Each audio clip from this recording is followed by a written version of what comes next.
Hello guys, in this video, I am going to show you how to connect DroidCam to Discord.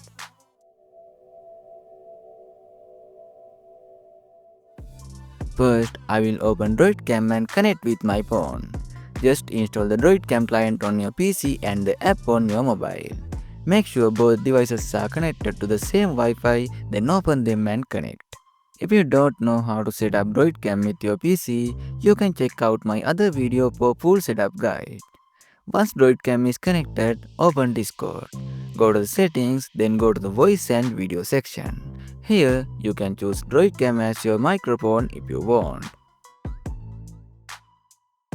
In the video tab, select DroidCam from the drop-down menu and you are all set.